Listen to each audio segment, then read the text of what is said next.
अभिवादन स्वीकार कीजिए ब्रजेश मिश्रा का। और आप देखना शुरू कर चुके हैं द डिबेट। बहनों भाइयों, उत्तर प्रदेश चुनाव प्रदेश है। यहाँ पर शोक और उल्लास, चुनाव और मतदान हमेशा चलते हैं और हमेशा जारी रहते हैं। आज आजमगढ़ और रामपुर में लोकसभा की 2 सीटों पर उत्तर प्रदेश में बाई इलेक्शन हुआ। मतदान बहुत कम हुआ है। अब क्या होगा ये 28 तारीख को काउंटिंग के दिन पता चलेगा, लेकिन ये चुनाव बहुत ही दिलचस्प रहा है और आज की परिचर्चा इसी विषय पर। बहनों भाई, उत्तर प्रदेश में चुनाव कभी खत्म नहीं होते हैं। यहाँ चुनाव अनवरत चलते हैं।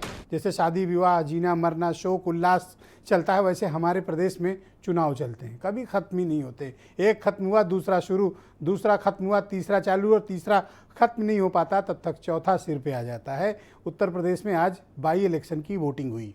कहाँ? आजमगढ़ और रामपुर। आजम खां के गढ़ रामपुर और अखिलेश यादव का किला आजमगढ़। पर बहनों भाइयों, अभी जब मैं आपके साथ डिबेट कर रहा हूँ, वोटिंग परसेंटेज बहुत कम है दोनों जगहों पर। 50% भी पार कर जाए वोटिंग तो ये बहुत बड़ी बात होगी। मुझे ऐसा लगता है कि ये आंकड़ा 50% से नीचे है। तो कम हुए मतदान का कारण क्या है? और ये कम हुआ मतदान किस तरफ जाता हुआ दिखाई दे रहा है? और कम मतदान जब होता है तो उसके कारण क्या होते हैं? क्या जनता की रुचि नहीं थी इस चुनाव में वोट डालने की, या जनता में उत्साह नहीं था? आप याद कीजिए, इसके पहले जब अपना विधानसभा का चुनाव हुआ था, क्या उमंग, उत्साह और उल्लास का वातावरण था वोट डालते वक्त। लेकिन इस बार का चुनाव उदासी के माहौल में लड़ा गया है। और यह बात किसी एक पॉलिटिकल पार्टी की नहीं, दोनों।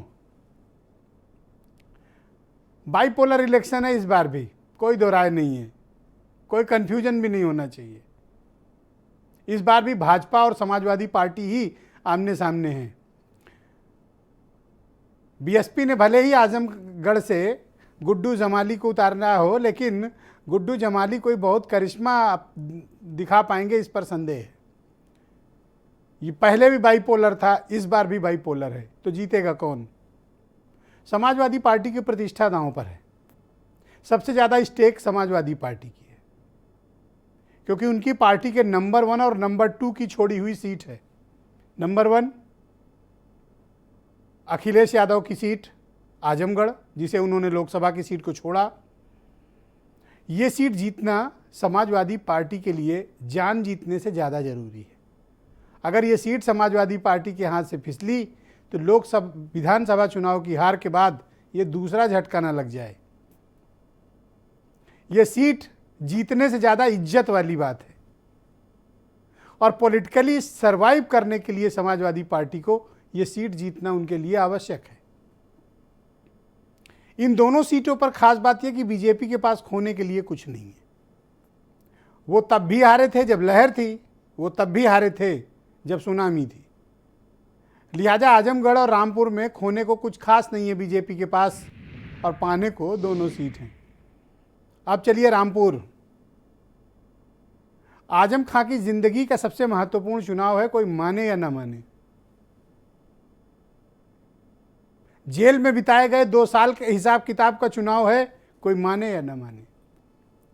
आजम खां के पॉलिटिकल सर्वाइवल का ये चुनाव है, कोई माने या ना माने। और आजम खां पॉलिटिकल रेलिवेंट रहेंगे अगर जीते तो, और अगर हारे तो राजनीति से संन्यास, खत्म पॉलिटिकल कैरियर, घर बैठना पड़ेगा। इसलिए ये चुनाव कोई छोटा मोटा चुनाव नहीं है। इसीलिए मैं कहता हूं कि यहाँ के चुनाव बड़े इंटरेस्टिंग होते हैं। राजनीति शास्त्र के विद्यार्थियों को उत्तर प्रदेश के हर चुनाव का शोध करना चाहिए। प्रधानी से लेकर प्रधानमंत्री तक के चुनाव पर शोध होना चाहिए। समझना चाहिए कि यहाँ चुनाव कैसे लड़ा। उद्धव ठाकरे को भी सीखना चाहिए कि चुनाव लड़ा कैसे जाता है, और लड़ने के बाद बचाया कैसे जाता है। तो आजमगढ़ में रामपुर, आजम खां अपना गढ़ बचा पाएंगे रामपुर, या अखिलेश यादव अपना किला बचा पाएंगे? चुनाव बहुत इंटरेस्टिंग हुए। ये मत समझिए कि दोनों ने अपनी ताकत नहीं लगाई, पूरी जान लगा दी है। साइकिल ने भी, कमल ने भी, कोई कमी नहीं छोड़ी है। भले ही जनता में बहुत उल्लास ना हो, बहुत उत्साह ना हो, लाइन लगा के वोट न डाला हो लोगों ने, लेकिन इन दोनों पॉलिटिकल पार्टियों ने पूरी ताकत झोंक डाली थी। लेकिन जनता ने खेल कर दिया है, वोट कम डाला है। क्यों? अब इस कम हुए मतदान का कारण हमें तलाशना चाहिए कि जब वोट कम होता है तो क्या होता है। सामान्य तौर पर पार्लियामेंट के इलेक्शन में 60% के वोट के आसपास कमोबेश पड़ते हैं, 60-62%, कभी 63, कभी 65% वोट पड़ते हैं, कभी 58% पे भी आते हैं। लेकिन अगर 50% से भी कम वोट हो या 50% हो तो नतीजे क्या हो सकते हैं? यहां तो 1% में खेल हो जाता है। तो आजमगढ़ में क्या होगा? किला बचेगा, ढहेगा? रामपुर में क्या होगा? खान साहब का इकबाल काम करेगा? देखो, अगर आजम खां जीत गए, रामपुर जिता लाए समाजवादी पार्टी को, तो फिर वो अजेय हो जाएंगे, उनको कोई हरा नहीं सकता। ये भी बात है। तो हारे तो क्या होगा वो मैंने बताया। अगर जीते तो आजम खां से फिर बड़ा नेता उसी कोई होगा नहीं। कि जिस आदमी को आपने 2 साल से जेल में ठूस के रखा हो, हर तरह का दमन और अत्याचार हो गया हो, 90 से ज़्यादा मुकदमे लाद दिए गए हों, फिर भी सीट जिता के लाया, अगर जीते तो फिर आजम खां को रोका नहीं जा सकता, अनस्टॉपेबल। लेकिन हारे तो अगली बार रिपीट होंगे एमएलसी के या उनके किसी परिवार के लोग को टिकट, इस पर भी संदेह और संशय होगा। इस चुनाव के दौरान काफ़ी गड़बड़ी के आरोप भी लग रहे हैं। थोड़ा कुछ बयान सुन ले, फिर आज की परिचर्चा बहुत ही दिलचस्प है। आजमगढ़ रामपुर में हमारी कई लोगों से बात हुई है। जिस ढंग से लोग घरों से निकल करके राष्ट्र के प्रति समर्पित भाव से और भारत माता के प्रति समर्पित भाव से काम करने के लिए निकल करके वोट दे रहे हैं, मुझे लगता है कि भारतीय जनता पार्टी के दोनों प्रत्याशी भारी बहुमत से चुनाव जीतेंगे। देखिए, वो आरोप नहीं लगा रहे हैं, वो सच्चाई कह रहे हैं। आप देख रहे हैं मोहल्ले के नाकों पर कई 100 पुलिस वाले AK-47 लिए खड़े हैं, 50 पुलिस की गाड़ी हैं, CO सिटी, दरोगा, SDMs और ये सारे लोग खड़े हैं। और दूसरी तरफ आपने देखा मोहल्लों की गलियां भरी हैं वोटर से, जो वोट डालने आना चाहती हैं, उन सबको रोक रखा है। देखिए, अभी तक बहुत लंबी कोशिशों के बाद, सारे अपने मनमर्जी के अधिकारी लगाने के बाद भी वो मकसद तो हासिल नहीं कर सके। भाई, चुनाव तो नहीं जीत सके। एक बाई इलेक्शन 2019 में भी हुआ था, उसमें भी नहीं जीत हासिल कर सके। 19 में पार्लियामेंट में भी नहीं कर सके, 22 में भी नहीं कर सके। अब कर सके या ना कर सके, जिस दिन 28 को परिणाम आएगा, सबको सबकी ताकत का पता चल जाएगा। वोट पड़ चुके हैं, इल्जामात का सिलसिला जारी रहेगा, लेकिन जनता जब अपना आदेश देती है तो दरअसल नेताओं की ताकत वही है। नेता की ताकत कहाँ से निकलती है? जनता के वोट से। अगर आप जीते तो आप शहंशाह, आप हारे तो 2 कौड़ी के। राकेश त्रिपाठी भारतीय जनता पार्टी से हैं, मनोज काका समाजवादी पार्टी से हैं, ब्रजेश शुक्ला जी बहुत ही जाने माने पत्रकार, doctor Neeraj Jain political analyst, Manish Hindvi ji भी मेरे साथ मौजूद हैं, अमिताभ भूषण जी मौजूद हैं और वीरेंद्र सिंह जी। पैनल ज़बरदस्त है, चर्चा बड़ी धांसू होने वाली है। दिल थाम के बैठिए, कान खोल लीजिए, आंख भी खोल लीजिए और थोड़ी समझदारी भी डेवलप कर लीजिए, क्योंकि डिबेट बड़ी दिलचस्प है। राकेश त्रिपाठी जी, शुक्रिया कार्यक्रम ज्वाइन करने के लिए। वोट पड़ गया है लेकिन मतदान बहुत कम हुआ है, काफ़ी चिंतित दिखाई दे रहे हैं, आपका चेहरा मुझे दिख रहा है। ठीक तो हैं आप? नहीं, मैं बिल्कुल ठीक हूं। देखिए, उपचुनाव में सामान्य तौर पर जो पिछला ट्रेंड हमने हमेशा देखा है कि उत्तर प्रदेश में उपचुनाव में वोटिंग परसेंटेज हमेशा डाउन होता है, क्योंकि सामान्य रूप लोगों की रुचि इस संदर्भ में नहीं रहती है कि इस चुनाव से किसी सरकार के बनने या बिगड़ने पर कोई बड़ा असर आने वाला है।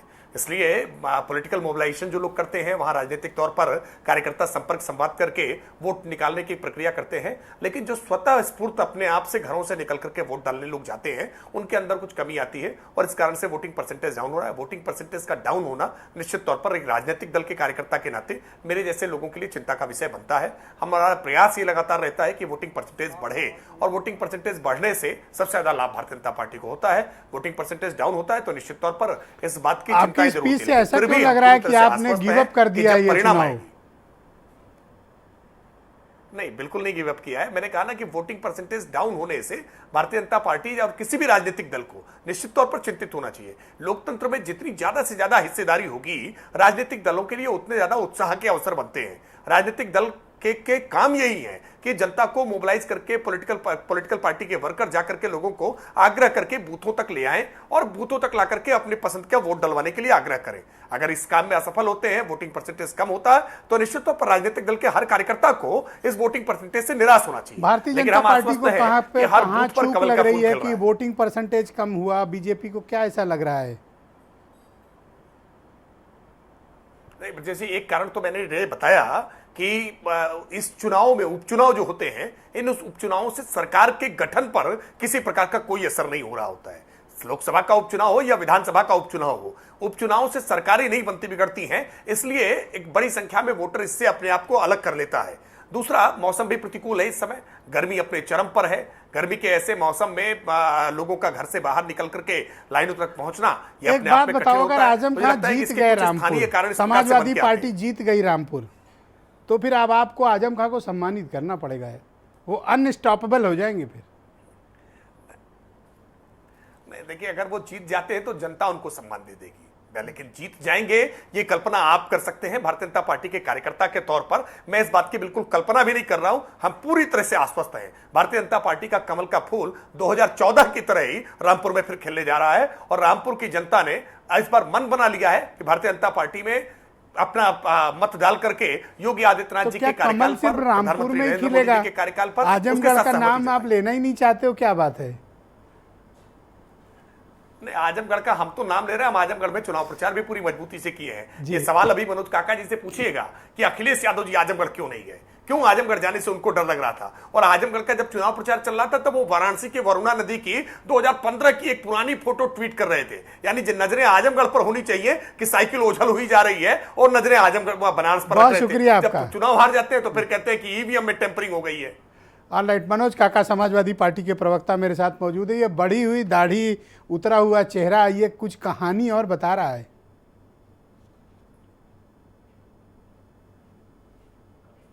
नहीं, दाढ़ी के बढ़ने का सवाल यह है कि मैं लगातार उपचुनाव में आजमगढ़ में था, तो समय अभाव के कारण हो सकता है। लेकिन विषय आपके विषय पे आते हुए मैं बात कर रहा हूं। जो साथी कह रहे थे, अभी भारतीय जनता पार्टी के साथी कह रहे थे कि लोकतंत्र में सभी राजनीतिक दलों का ये दायित्व होना चाहिए कि ज्यादा से ज्यादा मतदान कैसे हो। ठीक कह रहे थे साथी, लेकिन भारतीय जनता पार्टी तो ऐसा राजनीतिक दल है जो आज रामपुर में पुलिस लगा करके और मतदाता अपने मतदान का प्रयोग न कर पाए उसके लिए रोक रही थी। तो जो भारतीय जनता पार्टी, डॉक्टर लोहिया कहते थे कि लोकतंत्र और जनतंत्र, लोकशाही लोक और लाज से चलता है। भारतीय जनता पार्टी ने लोकतंत्र को समूचा कुचलने में कहीं कोई प्रयास छोड़ा नहीं। सवाल आदरणीय अखिलेश यादव जी पे जो कर रहे हैं, हमारे और आप में साथी इतना अंतर है कि 5 लाख से लगभग कम वोट हम विधानसभा में आपसे पाए हैं और उत्तर प्रदेश में 1,74,000 बूथ हैं। अगर हम 3-4 वोट भी हर बूथ पर पा जाते तो हम कहां होते, आप कहां होते, वो अलग बात है। बात अगर आप कर पाए अगर आजमगढ़ की, तो चौधरी चरण सिंह से लेके और आज तक, और जो वहां के हमारे प्रत्याशी हैं धर्मेंद्र यादव जी, मैं समझता हूं कि कोई ऐसा कूचा गली और मात्र 20-22 दिनों में जिस आदमी ने इतना राजनीतिक परिश्रम और पराक्रम किया हो, कोई गांव नहीं छोड़ा। और दोनों जगह पे आपको बता दें, आपने बढ़िया सवाल किया है और इलेक्शन कमीशन से समाजवादी पार्टी की अपील होगी कि जिस मतदाता को अधिक मतदान करने के लिए आप जागरूकता फैलाते हैं, उसी मतदाता को योगी आदित्यनाथ की तानाशाही सरकार ने, चूंकि दोनों जगह इनको हार का पूरा डर है और बुरी तरह से हार रहे हैं, इसलिए भारतीय जनता पार्टी ने पूरा शासन लगा करके यह प्रयास किया कि लोग घरों से न निकलें, क्योंकि सारे के सारे लोग ये जान चुके हैं कि भारतीय जनता पार्टी की चाहे जितनी सरकारें बन जाए, ठीक, ये तो हुए आपके आरोप, लेकिन आप मुझे बताइए और दर्शकों को भी इस बात का जवाब चाहिए कि आजमगढ़ और रामपुर दोनों जगहों पर वोटिंग परसेंटेज कम होने का कारण क्या है? वोट कम क्यों पड़े? आप कर रहे हैं, आप मोदी जी पे आप मुझे सुन पा रहे हैं? बिरानी परिवार जो 10 लाख का सूट, आप मुझे सुन पा रहे हैं? मोदी जी ने वेंटिलेटर का ठेका दे दिया।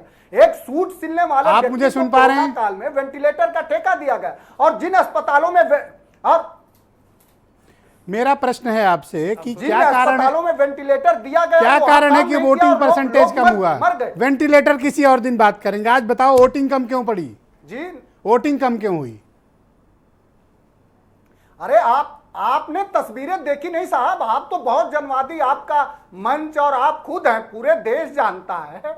अब आपने देखा नहीं रामपुर की क्या तस्वीरें आई, किस तरह से लोगों को रोका गया। इलेक्शन कमीशन से समाजवादी पार्टी जानना चाहती है कि अब तक तो ये नियम थे कि 11 अपने आइडेंटिटी कार्ड में से कोई भी एक आप लेके जाएंगे वो मताधिकार का।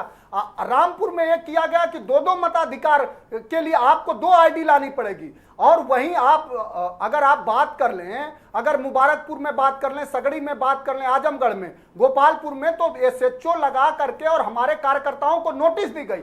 संविधान के राकेश भाई, मैं समझता हूं थोड़ा बहुत तो बंच ऑफ थॉट पढ़ने से बेहतर होगा कि बाबा साहब का संविधान पढ़िए। बाबा साहब का संविधान में आर्टिकल 15 है कि स्टेट को, राज्य सरकार का यह दायित्व होता है कि जाति धर्म देख करके किसी के साथ भेदभाव नहीं करती। लेकिन दुर्भाग्य से योगी आदित्यनाथ जी की सरकार ने जाति धर्म देख करके लोगों के साथ। ब्रजेश शुक्ला जी बहुत धन्यवाद, अग्निपथ योजना पर धन्यवाद। डिबेट के दूसरे चरण में आपको मौका दूंगा, आप बाकी बातें रख लीजिएगा। बहुत बहुत धन्यवाद, अनावश्यक नौजवान, बहुत बहुत धन्यवाद, बहुत शुक्रिया। सरकार चेते, थैंक यू। नहीं समाजवादी पार्टी सड़क से लेकर सदन तक संघर्ष करेगी, उसके खिलाफ मुखर आवाज उठाएगी। कब लड़ोगे, कब संघर्ष करोगे, जरा डेट तो बता दो।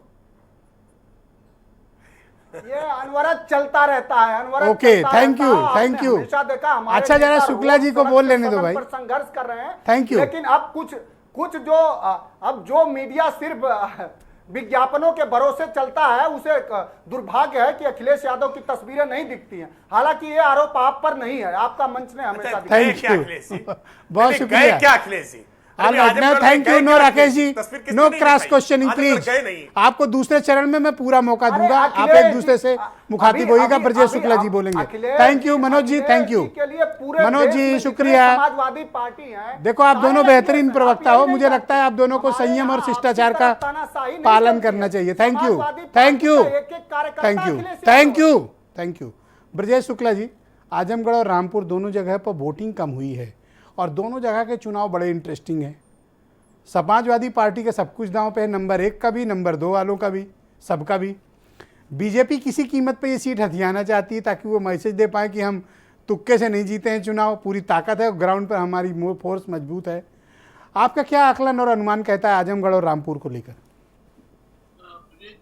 कम मतदान का एक कारण है कि अभी 100 दिन पहले विधानसभा चुनाव हुए थे और विधानसभा चुनाव में हारने और जीतने की लड़ाई थी।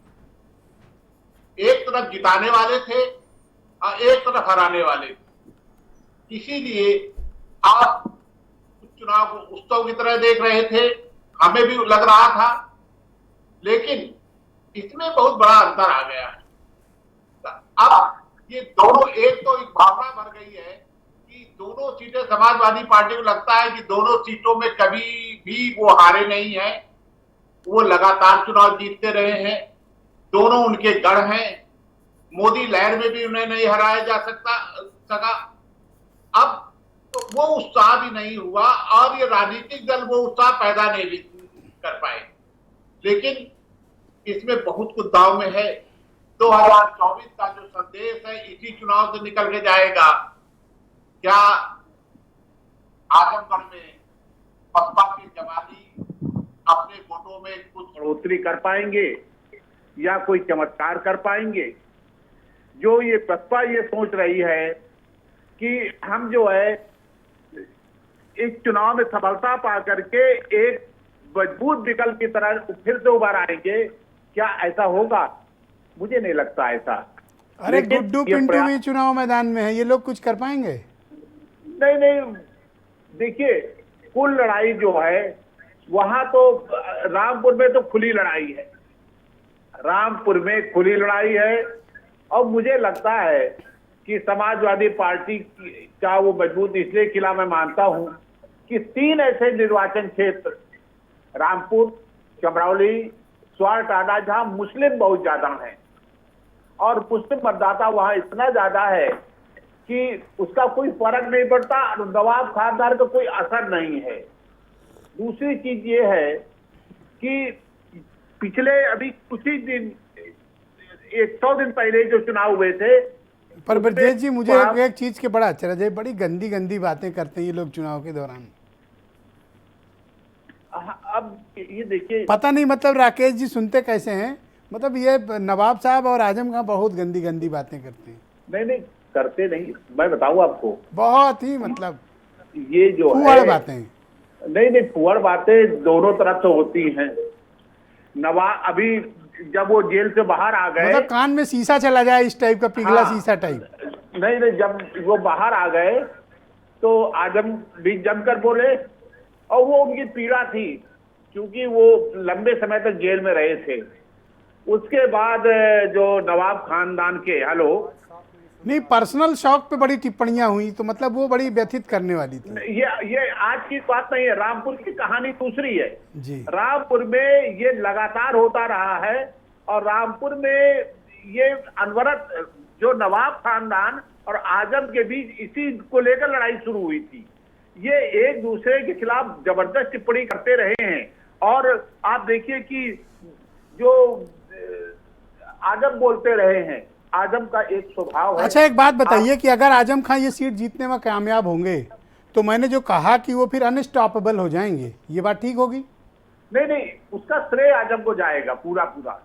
आजम जेल में रहे, आजम चुनाव यदि जीतते हैं तो वो, आप देखिए समाजवादी पार्टी को नहीं, मैं वहां आजम को लड़ाई में देख रहा हूं। सारे लोग आजम की तरफ निगाह लगाए हुए हैं। ये जीतते हैं तो आजम जीतेंगे, हारते हैं। और ये तो धर्मेंद्र आजम यादव हारेंगे। और निरहुआ के बीच का चुनाव कैसा रहा? ये इसमें एक थोड़ा परिवर्तन ये आया है कि जो समाजवादी पार्टी को जो वोट मिला था लगभग 90% मुस्लिम वोट, उसमें थोड़ी कमी आई है। करीब 30-35% वोट जो है ये बसपा ले गई है इस बार। और जो मतदान के बीच हमने जो मुझे संकेत मिले हैं, मतलब गुड्डू ने कट मारा है इनको?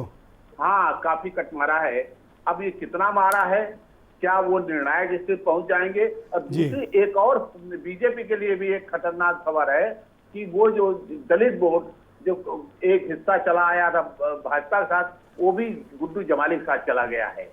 तो बहुत शुक्रिया ब्रजेश जी। मैं डॉक्टर नीरज जैन को आमंत्रित करता हूं इस कार्यक्रम में। नीरज जी, बहुत शुक्रिया आपका। बहुत ही धांसू चुनाव चल रहा है, मतलब मजे वाला, और ऐसी गाली गलौज होती है कि मतलब मिसालें दी जाती हैं। कल मुझे राकेश जी बता रहे थे कौन कौन सी गालियां दी गई। मैंने इनको समझाया कि भाई थोड़ा वहाँ पे मैसेज करिए कि कम से कम इस तरह का माहौल तो न रखा जाए। देखिए, ये तो चारित्रिक गुण है राजनीतिक दलों का। और ये बात जो आपने कही ब्रजेश जी कि सपा के पास प्रतिष्ठा जहाँ बताने का प्रश्न है, और भाजपा के पास अपने आप को 2024 के संदेश के लिए भी एक प्रश्न है। वोटिंग कम होने का जो मेरा अपना अनुमान है कि बार बार कभी मुलायम सिंह, कभी अखिलेश, फिर धर्मेंद्र, क्यों नहीं कोई दूसरा। एक चीज, अभी आप वहां से चुन के आए और बीच में फिर छोड़ दिए, तो एक आम जनता के बीच में एक मैसेज ये भी है, क्या इनके पिता की जागीर है वो चुनाव? इसमें कोई दो राय नहीं कि आजमगढ़ से सपा के सारी सीटें सपा जीती है, सपा बहुत मजबूत रही है, और प्रत्याशी जो वहां पे धर्मेंद्र यादव हैं वो बहुत काबिल, बहुत योग्य और एक अच्छा नेता है। इलाहाबाद विश्वविद्यालय से लेके यहाँ कॉलविन से निकल के वहां तक पहुंचा, उसको जीतना चाहिए। हमारे हिसाब से उसको जीतना चाहिए। गरिया भी रहे और दूसरे हाथ से नहीं, देखिए मैं बहुत अच्छे तरीके से पूरा विश्लेषण कर रहा हूं। देखिए, मैं किसी आपसे कहा तो बुलाता हूं आपको, नहीं है, आई अप्रिशिएट यू। हाँ, मैं किसी दल का नहीं हूं, लेकिन एक जो गंदगी है, मानसिक गंदगी है, जातिवादी सोच की और विरासत की सोच की, उससे तो अलग हट के जाना चाहिए भाई। क्या आजमगढ़ के अंदर कोई आजमगढ़ का नेता नहीं है सभा में? और क्यों हम सबको वोट दें? अभी जैसा ब्रजेश शुक्ला जी ने कहा कि 30 से 35% मुस्लिम जो है और दलित सब मिलके गुड्डू जमाली की तरफ गया है। अगर ये बात सही है तो सपा के कान पर घंटी बजेगी और भाजपा की जीत फिर तय हो सकती है। लेकिन अभी हम इससे बिल्कुल आश्वस्त हैं कि हर कीमत पर धर्मेंद्र यादव। बहन जी ने फाइनल टिकट देने के बाद तो फिर कोई प्रचार प्रसार तो बीएसपी वालों ने किया नहीं, जो किया गुड्डू जमाली ने। हम बीएसपी की चर्चा करके जबरदस्ती जीरो को हीरो बनाना चाहेंगे। इसमें आप जान लीजिए कि अगर हम दो व्यक्ति पे आए, निरहुआ और धर्मेंद्र यादव पे, तो मैं आपसे इतना कहूंगा कि धर्मेंद्र यादव के सामने निरहुआ कहीं स्टैंड नहीं करता है।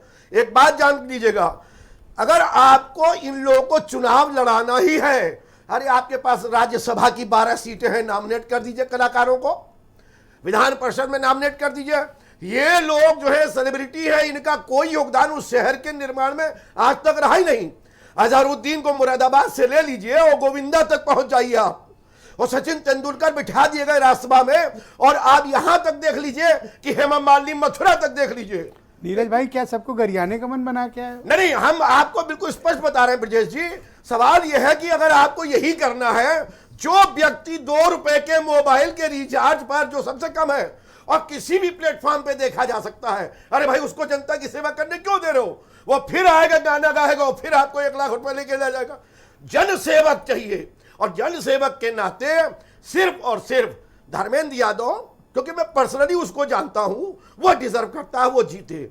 अभी 2 मिनट पहले मुंह भर भर के गरिया रहे थे आप। नहीं, देखिए ऐसा है, हम आप कह रहे हो मैं चाहता हूं कि देखिए मैं आपको बता, बहुत ही खराब आपने बोला था। देखिए अगर आप और अब कह रहे हो कि मैं जीत जाए, देखिए काबिलियत के बारे में अगर आप देखेंगे तो धर्मेंद्र के सामने ये कहीं स्टैंड नहीं करते निरहुआ। 2 अपनी अपनी अलग फील्ड के हैं। धर्मेंद्र जमीन का नेता है, धर्मेंद्र इलाहाबाद विश्वविद्यालय का नेता रहा है, धर्मेंद्र कॉल्विन कॉलेज से नेता रहा है, ठीक है। लेकिन रामपुर में आज नहीं बोल पाए। रामपुर में स्थिति दूसरी है। रामपुर में जो आपने कहा जी, एक का अवसान होगा, एक का उत्थान होगा। True, absolutely right. देखिए ये बिल्कुल सच कह रहे हैं आप, और इसमें जिस प्रकार से आरोप प्रत्यारोप लगाए जा रहे हैं, अभी आपने भी शुरू में दिखाया, हम भी टीवी पर बैठे देख रहे थे, जो बहुत इफरात में लोगों को रोका गया।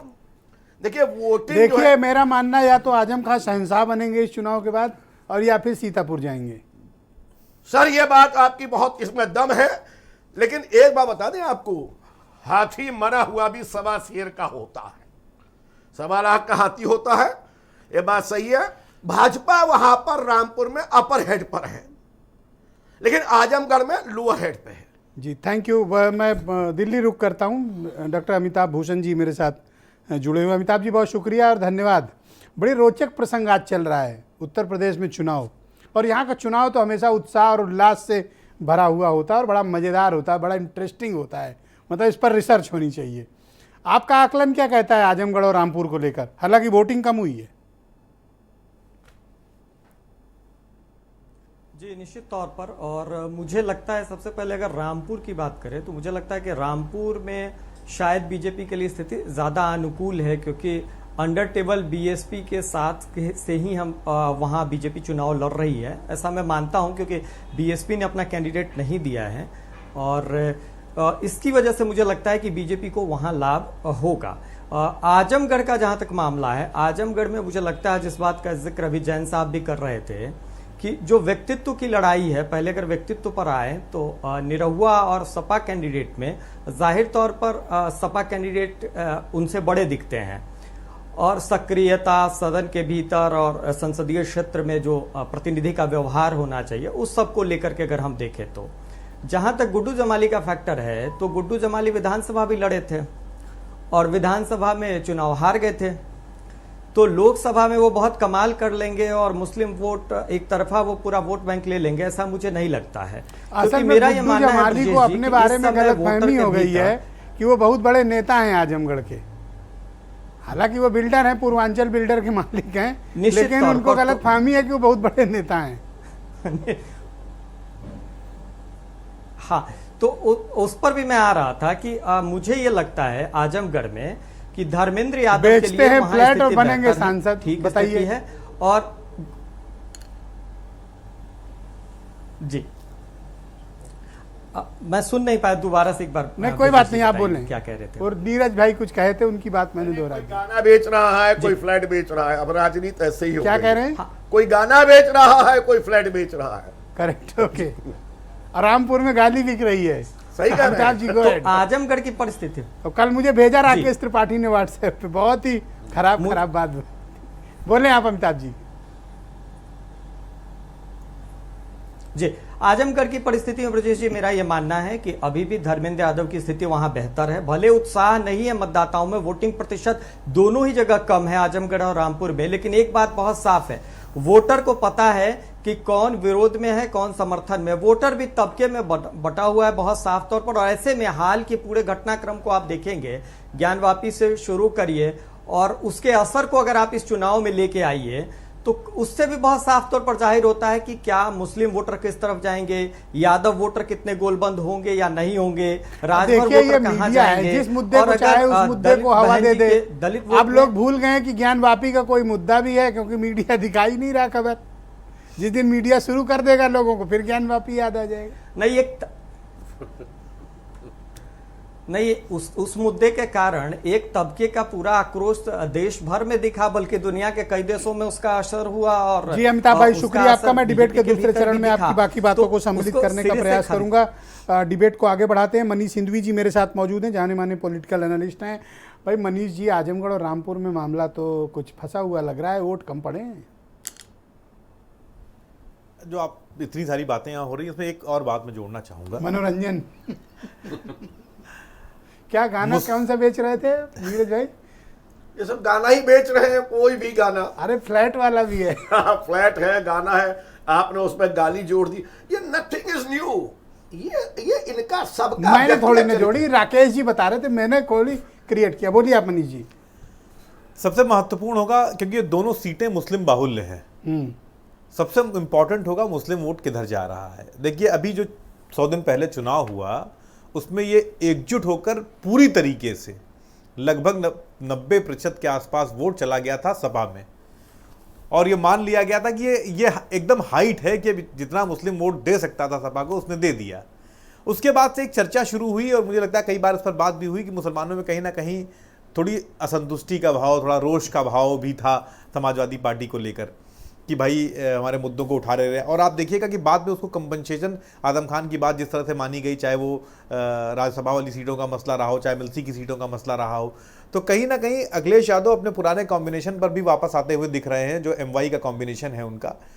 हाँ, ये बाकी कितना असर करेगा ये बात का मैटर, लेकिन आज की 2 सीटों पर ये दोनों कॉम्बिनेशन इंपॉर्टेंट हैं।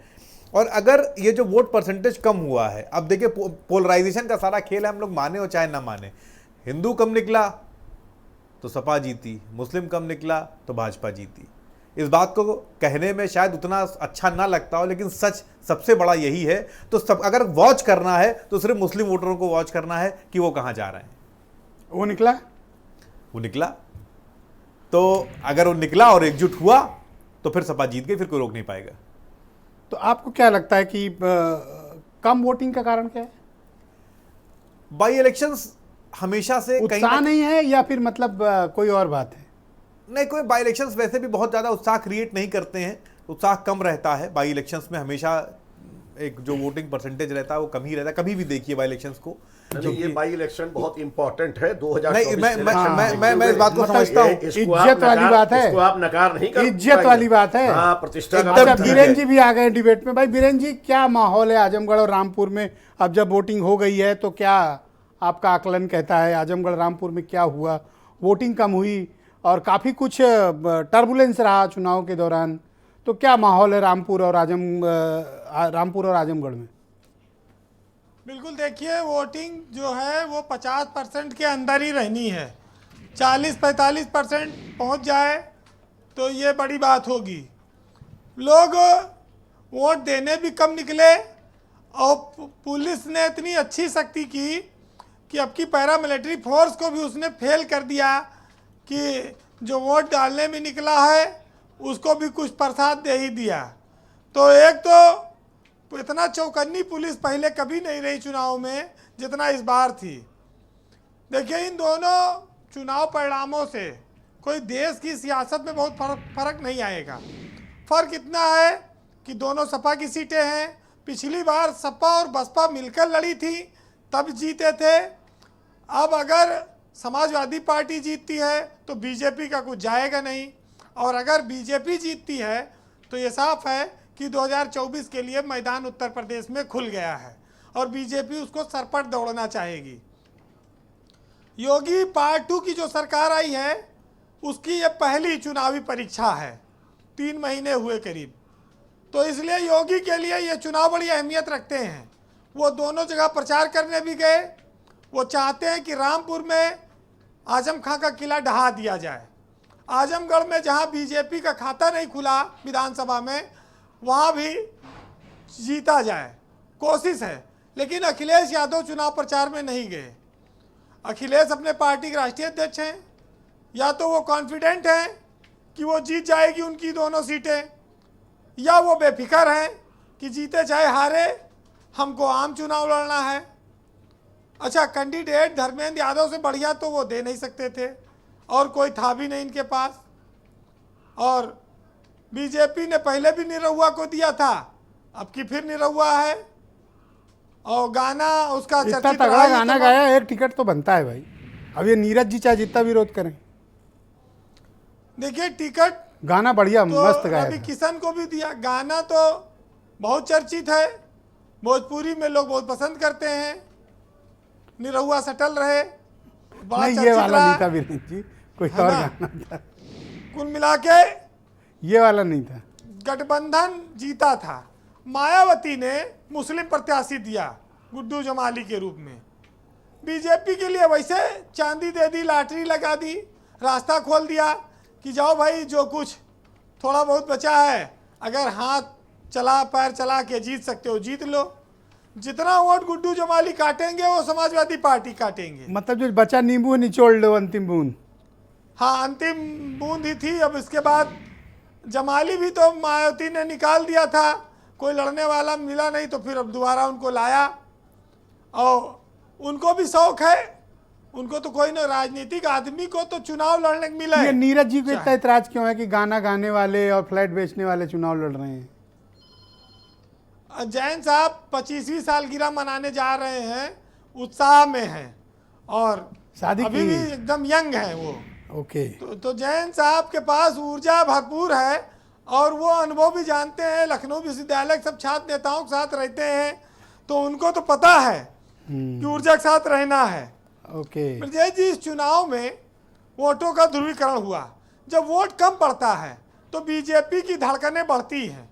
बीजेपी को डर लगता है कि मुसलमान ज़्यादा वोट डाल गया, हिंदू का वोट कम पड़ा, चुनाव कहीं फिसल न जाए।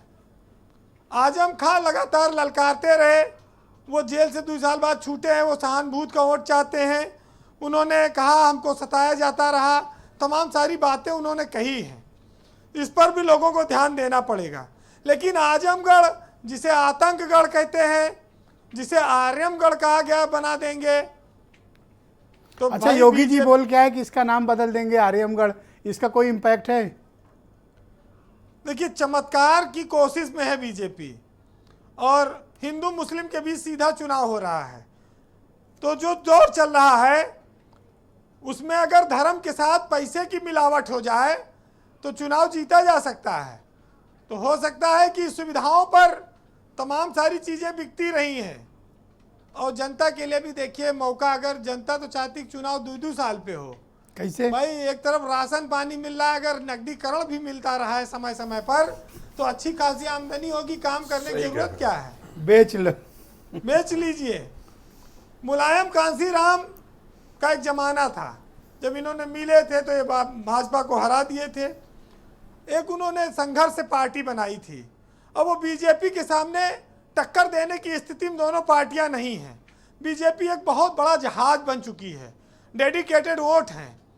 लगता है कि देखिए, अभी इन्होंने जसवंत सिंह को निकाल दिया था विधान परिषद के चुनाव में, और एक दिन पहले निरहुआ के साथ जसवंत सिंह उतर गए मैदान में, पार्टी में शामिल नहीं किया। 2-2 MLC हैं वो और उनका लड़का दोनों, लेकिन उनसे लाभ ले लिया, प्रचार करा लिया, शामिल भी कर लेंगे देर सवेर जी। बस एक फायदे की बात है, राहत की बात ब्रजेश जी, कि राजभर ने इनका साथ नहीं छोड़ा आजमगढ़ में, नहीं तो समाजवादी पार्टी को बहुत भारी नुकसान होता, क्योंकि राजभर वोट बहुत ज़्यादा है वहाँ। और यही वजह है कि अखिलेश यादव 50-50। अच्छा, आजम खां जीते तो क्या होगा और हारे तो? देखिए, आजम खां पुराने तेवर में लौट रहे हैं। हाँ, एक दिन कह रहे थे टाइगर इज बैक, और सपा में रहेंगे।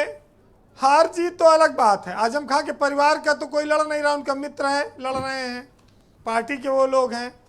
लेकिन आजमगढ़ में अगर बीजेपी का खाता खुल गया तो ये 10 सीटें जो विधानसभा में जीते थे उसको ये फिर 2024 में जीतने की कोशिश करेंगे और फिर कैंडिडेट ढूंढना मुश्किल हो जाएगा समाजवादी पार्टी के लिए आज की तारीख में। बहरहाल चुनाव चाहे जिस करवट बैठे, लेकिन साहित्य में आज मजा लीजिएगा, फलों का, आम का भी, आम का मौसम चल रहा है जी। तो उस पर भी मैं 4 लाइन कहूँगा कि सब सुनो हवाओं, चिरागों को छोड़ दो तन्हा, जो जल रहे हैं उनको आजमाना क्या, और न रुकी वक्त की गर्दिश न जमाना बदला, पेड़ बस सूखा तो परिंदों ने ठिकाना बदला। और इलाही तूने भी क्या बेहतरीन निजाम बनाया है, और जो है फलों का राजा उसी को आम बनाया है। वाह वाह, बहुत शुक्रिया। थोड़ा आम मंगवा भी लीजिएगा, बहुत दिन इस बार टेस्ट भी नहीं किया गया। बहुत शुक्रिया बीरेन जी आपका कार्य, अपने इनपुट उपलब्ध कराने के लिए। बहनों भाइयों, कू ऐप पर हमने आज की परिचर्चा को लेकर एक प्रश्न पूछा। प्रश्न ये कि क्या जो दल रामपुर आजमगढ़ में उपचुनाव जीतेगा 24 में परचम वही फहराएगा? इंपॉर्टेंट क्वेश्चन है। तो दुर्गेश दीक्षित लिखते हैं कि 2024 में क्या होगा इसके बारे में अभी कुछ नहीं कहा जा सकता है, लेकिन जो अच्छा करेगा जनता अच्छे परिणाम देगी।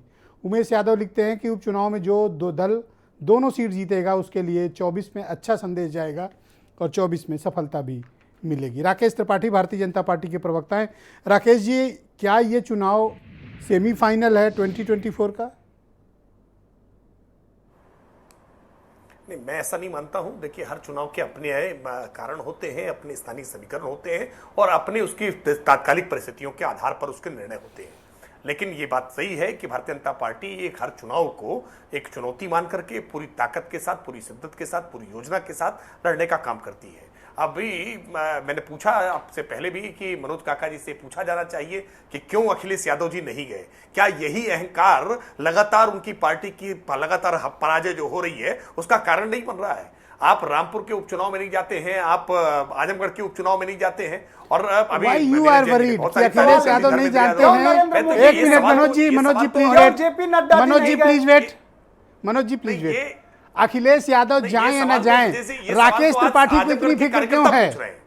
राकेश त्रिपाठी इतने फिक्रमंद क्यों है कि अखिलेश गए या नहीं गए? वाई यू, आप क्यों वरीड हैं इतने? नहीं, हम इसलिए हम वरीड नहीं हैं, हम उसके कारण को आपके इस मंच से बता रहे हैं जी। वास्तविकता में सच्चाई यह है कि अखिलेश यादव जी महसूस कर रहे हैं कि ये चुनाव हम हार रहे हैं, और जब चुनाव हार जाएंगे तो कारण बताने के लिए यही रहेगा कि मैं नहीं गया था, वहां स्थानीय लोग लड़ रहे थे, स्थानीय संगठन वहां प्रयास कर रहा था, मैं गया होता तो चुनाव परिणाम ऐसा ना होता। ये बात कहने रखने के लिए उनकी प्रतिष्ठा उससे ना जुड़ जाए, अपने आप को बचाने की कोशिश कर रहे हैं, लेकिन प्रतिष्ठा बचेगी नहीं। क्योंकि आजमगढ़ के आज समाजवादी पार्टी के कार्यकर्ता ये सवाल पूछ रहे हैं कि आखिरकार धर्मेंद्र यादव वहां से चुनाव क्यों लड़ने आए? मुलायम सिंह यादव चुनाव लड़ेंगे, मुलायम सिंह यादव के बाद अखिलेश यादव लड़ेंगे, अखिलेश यादव के बाद धर्मेंद्र यादव लड़ेंगे। यानी आजमगढ़ में कोई उनका स्वाभाविक कार्यकर्ता नहीं है जो चुनाव लड़ सके। एक परिवार से ही आप बुला करके, इटावा से ला करके, मैनपुरी से बुला करके ला करके आप चुनाव लड़ा रहे हैं, बार बार वहां चुनाव लड़ा रहे हैं। नीरज जैन जी ने बहुत सारी तारीफ अभी धर्मेंद्र यादव के बारे में की। सच्चाई यह है कि निरहुआ अपनी मेहनत, अपनी प्रतिभा, अपनी लगन के आधार पर विकसित होकर आया है, और आजमगढ़ की पहचान अपनी प्रतिभा के आधार पर होती है। जो ओडीओपी है ना, one district one product, Nizamabad के काली मिट्टी के बर्तन वो हाथों के हुनर से आते हैं। जो मुबारकपुर में साड़ियां सिल्क की बनाई जाती है ना, वो हाथों के हुनर से आती हैं, और अपने हुनर से दिनेश लाल यादव निरहुआ ने अपनी पहचान बनाई है और देशव्यापी पहचान बनाई है। दिनेश लाल यादव निरहुआ के देश भर में, दुनिया भर में बड़ी संख्या में फैन है, और ये मेहनत से आया है। ये धर्मेंद्र यादव की तरह विरासत में नहीं आया है। धर्मेंद्र यादव को राजनीतिक तौर पर जो इलाहाबाद यूनिवर्सिटी हो या कहीं और हो, ये उनको विरासत की सियासत का लाभ मिला है, लेकिन ये विरासत की सियासत अब उत्तर प्रदेश में नहीं चल रही है, और उत्तर प्रदेश में धर्मेंद्र यादव की पराजय इसकी कहानी लिखी। ऑल राइट मनोज काका, गो अहेड, 2 मिनट हैं आपके पास।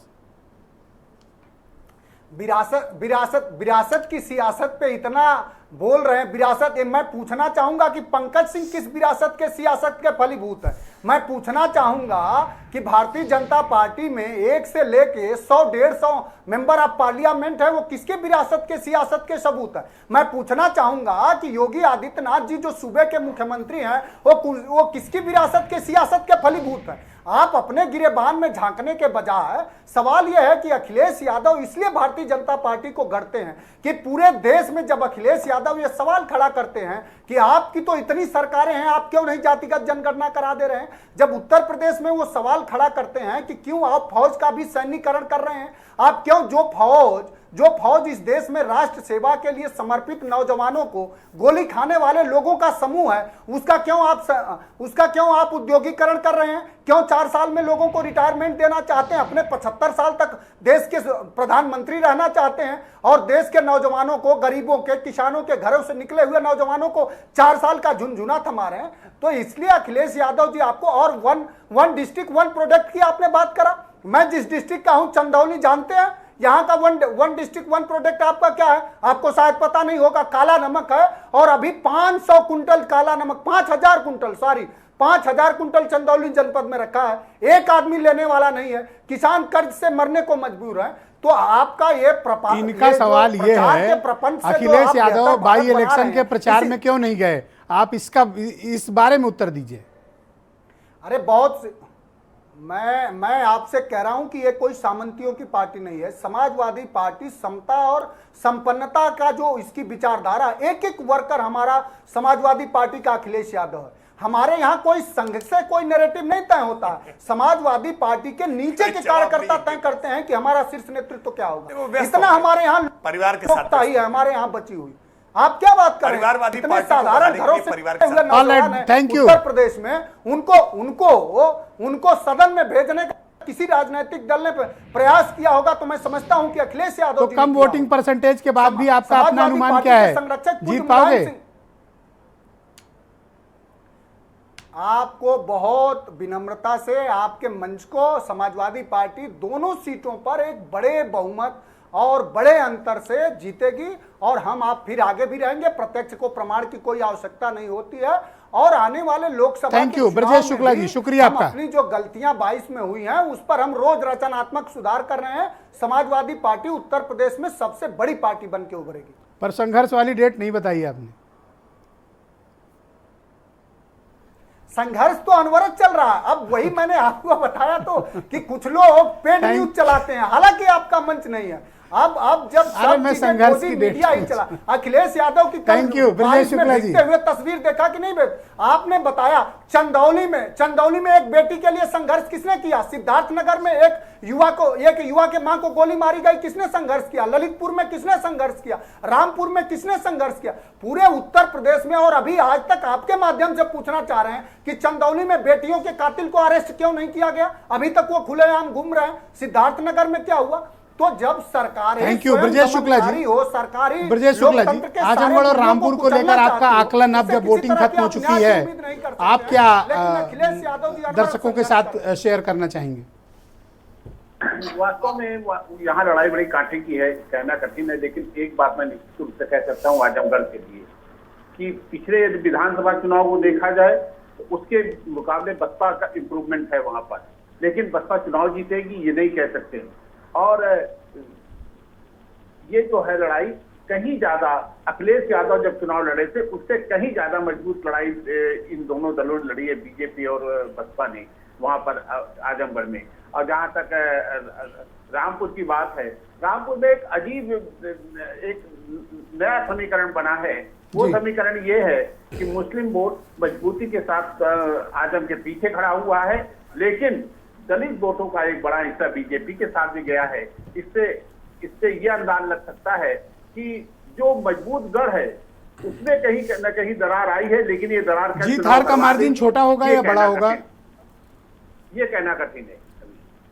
ऑलराइट नीरज जी, आप मुझे बताओ कि अभी मैंने राकेश त्रिपाठी जी से एक बड़ा इंटरेस्टिंग क्वेश्चन किया। चूंकि उन्होंने आपका नाम लेके कुछ बात कही तो मैं सिर्फ आपको याद दिलाना चाहता हूँ। मैंने राकेश त्रिपाठी से पूछा कि भाई ये बताओ कि क्या ये सेमीफाइनल है? तो फौरन कहे नहीं। क्यों ऐसा कहा इन्होंने?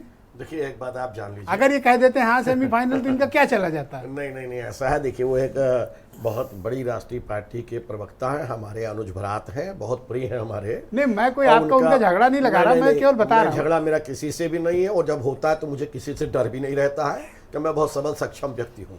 मेरा एक मतलब ये कहना है कि देखिए राकेश त्रिपाठी जी के अपने व्यक्तिगत विचार हो सकते हैं, लेकिन एक बात जान लीजिएगा, जब बड़ा पैसा चलता है, बड़ा ब्रीफकेस चलता है तो निरहुआ ही आते हैं, कोई और नहीं आता है। और यही हाल गुड्डू जमाली का रहा। उन्होंने, और सब पार्टी में सिर्फ और सिर्फ एक ही रह गया, ब्रीफकेस कल्चर। ये कहना आपके पास दिनेश निरहुआ के अलावा क्या कोई आजमगढ़ के अंदर एक आपका जमीनी कार्यकर्ता नहीं था?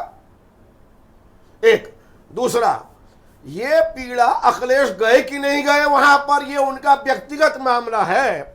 जैसे अभी मनोज राणा सही कह रहे थे, मनोज काका, कि भाई जेपी नड्डा क्यों नहीं आए, आपके राष्ट्रीय अध्यक्ष क्यों नहीं आए। देखिए तो सब बकवास की बातें। अब चुनाव हो गया है और ये जान लीजिए कि तो 49 और 51% की ये जो हमारे देश की राजनीति है, इससे 2000 सेमीफाइनल क्यों नहीं मानने को तैयार है? देखिए ये उनका व्यक्तिगत। अब हम बताएं आपको, जितने पार्टी के प्रवक्ता होते हैं ना, इनको एक गाइडलाइन दे दी जाती है कि बेटा इससे ऊपर नहीं बोलोगे। वो तो हम लोग साफ बता देते हैं। देखिए आजमगढ़ में इनकी हिली हुई है, ये बात तो तय है। थोड़ा खुशी इनको हुई है रामपुर से, ये बात भी सच है। ऑलराइट, अमिताभ भूषण जी, आपका आकलन क्या कहता है आजमगढ़ और रामपुर को लेकर? अब जब वोटिंग खत्म हो गई और 50% से भी कम वोट कास्ट हुआ है। जी देखिए ब्रजेश जी, केवल 2 चुनाव का अगर हम दोनों जगह का परिणाम देख लें तो उसके आधार पर कुछ बातें जो मुझे समझ में आ रही है वो निकल के आ रही है और बाकी लोगों को भी वो समझ में आएगी। सबसे पहले रामपुर का जहां तक मसला है, 2014 में नेपाल सिंह बीजेपी के कैंडिडेट वहां चुनाव जीते थे। 37% तकरीबन उनको वोट मिला था और 34% वहां जो सपा के कैंडिडेट थे उनको मिला था। 8.9% बीएसपी के कैंडिडेट को वोट मिला था, 59% मतदान हुआ था। 2019 में ये 14 वो समय था जब मोदी जी का लहर चल रहा था और 19 वो समय था जब मोदी जी की सुनामी थी। उस समय आजम खान को 53% वोट मिलता है, बसपा उनके साथ होती है, सपा बसपा गठबंधन में चुनाव है, और जयाप्रदा 43% पाती है, टोटल 63% वोट होता है। तो यहां बहुत साफ तौर पर दिखाई दे रहा है कि इस समय जब बीएसपी का कोई कैंडिडेट वहां नहीं है तो हम ये मान के चलते हैं कि बीएसपी का वोट चूंकि विधानसभा में भी शिफ्ट हुआ था बीजेपी में, तो वो अगर शिफ्ट होता है तो बीजेपी के लिए संभव है रामपुर में राह थोड़ी आसान होगी। जहां तक आजमगढ़ का मामला है तो आजमगढ़ में कोई कंफ्यूजन होना ही नहीं चाहिए।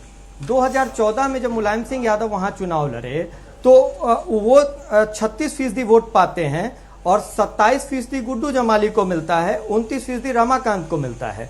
टोटल वोट 56% वहां कास्ट हुआ था।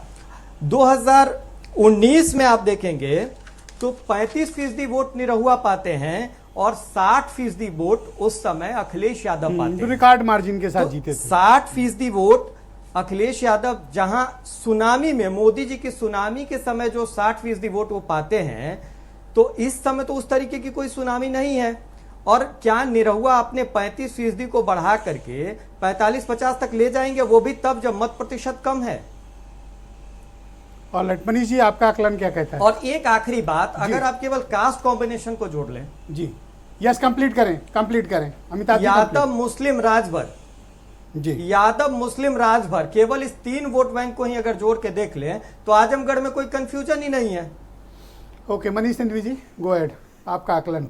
भाई मेरा आकलन ये है कि लड़ाई जैसी भी हो सपा के फेवर में दिख रही है। उसका कारण क्या है, इन दोनों जगहों का। नीरज जैन बहुत खुल के खेले, खुला बल्ला। वैसे नीरज बिना पैड पहने आए। नीरज भाई ऐसे ही खेलते हैं। नहीं देखिए सर, मैं आपको ये बता दूं, आज गेंद फाड़ने वाली स्टाइल। बात ये नहीं है इस वक्त, तो ये ना traitors are the worst enemy. घर का भेदी लंका ढावे। भाजपा को तो सपा वाला ही एक आदमी छोड़ करके गया है ना, रेबेल ग्रुप है, इसलिए उसके बेटर चांसेस है, अपर चांसेस है। ओके, जो वोट परसेंटेज दोनों जगहों का है, जिस हिसाब का कास्ट कॉम्बिनेशन है, वो सपा के फेवर में। देखिए मुसलमान आदम को छोड़कर जाएगा, इस पर मुझे शक है, क्योंकि वो वैसे भी बहुत उनको अपना नेता मानता है और बहुत व्यथित था उनके साथ जो बर्ताव हुआ। तो उसको एक मौका मिल रहा है इस बात को सिद्ध करने के लिए। 50% वोट वहाँ पर मुस्लिमों का है रामपुर में। यादवों का जोड़ लीजिएगा और कुछ अन्य जोड़ लीजिएगा तो सपा आपको बेहतर पोजीशन में दिखाई पड़ेगी। रही बात आजमगढ़ की, तो आजमगढ़ में भी अगर गुड्डू जमाली कुछ मुस्लिम वोट काट रहे हैं तो कुछ जाटव जो इनके साथ गए थे विधानसभा में वो भी तो जा रहे हैं उनके साथ। तो दोनों लोगों की टूट बराबर है। हाँ, आजमगढ़ की लड़ाई थोड़ी ठीक रहेगी। तो ये दलित वोटों की लूट है बेसिकली आजमगढ़ और रामपुर। जो ज्यादा अपने हिस्से में लाएगा वही जीतेगा। बसपा के कमजोर होने का फायदा सबसे बड़ा लोग विधानसभा चुनाव में भाजपा ने उठाया था, इसमें कहीं कोई दो मत नहीं है, और इसीलिए इनका वोटिंग परसेंटेज काफी बढ़ भी गया था। लेकिन अभी भी सपा वहां पर वो नहीं ले पाई है। लेकिन अगर वो वोट इनका मुस्लिम कट रहा है तो उनका जाटव भी कट रहा है। पर कितनी हैरानी होती है कि 2012 तक जो पार्टी डंके की चोट पर प्रचंड बहुमत के साथ उत्तर प्रदेश में डंका बजाती हुई सरकार चली हो जिस पार्टी की, आज खत्म हो गई। और अभी नीरज जैन कह रहे थे कि बीएसपी पर चर्चा करके टाइम वेस्ट ना करो। देखिए बहुत बड़ी बिकने वाले बिक रहे हैं, ये तो मार्केटिंग है। ये मतलब आप सोचिए 10 साल में एक ताकतवर पार्टी कैसे खत्म हो गई देखते देखते। नहीं तो उसका कारण ये लोग खुद हैं। देखिए भाई, भाजपा के लिए आपको एक चीज तो माननी पड़ेगी ना कि 365 दिन 24 घंटा इलेक्शन मोड में है, लड़ने के मोड में है, तैयारी इनकी तुरंत चला करती है। विधानसभा का चुनाव खत्म हुआ, 24 की तैयारी शुरू हुई, बूथ लेवल मीटिंग शुरू हो गई, प्रभारी तय कर दिए गए। भाई आपको जिससे लड़ना उसी के हिसाब से तो लड़ोगे। यहां पर लोग बंगलों और एसी से बाहर ही नहीं निकल रहे हैं, कैसे लड़ाई लड़ेंगे आप? अभी आपने बड़ा बेहतरीन सवाल किया, कब लड़ेंगे सड़क पर आप, कब दिखेंगे आप? तो ये देखो वो सो रहे थे महाराष्ट्र में, क्या हुआ? बिल्कुल भाई आज एक मिनट जी मनीष जी, क्षमा चाहता हूं ब्रजेश जी, इनका एक राष्ट्रीय पर्व है 2012 की प्रचंड पार्टी। इनका राष्ट्रीय पर्व जो है 15 जनवरी होता है। बहुत शुक्रिया, मैं आप सबका बहुत आभार प्रकट करता हूं। आज की चर्चा बहुत बेहतरीन रही है। बहुत शुक्रिया, आप सब ने अपना अपना पक्ष, अपनी अपनी बात और अपने विचार प्रस्तुत किए। 28 तारीख को बताएंगे कि आजमगढ़ और रामपुर में हिसाब किताब क्या है। तैयार रहिएगा, सुबह से बताएंगे कि जीत कौन रहा है और जीतेगा कौन। बहुत शुक्रिया, धन्यवाद, नमस्कार।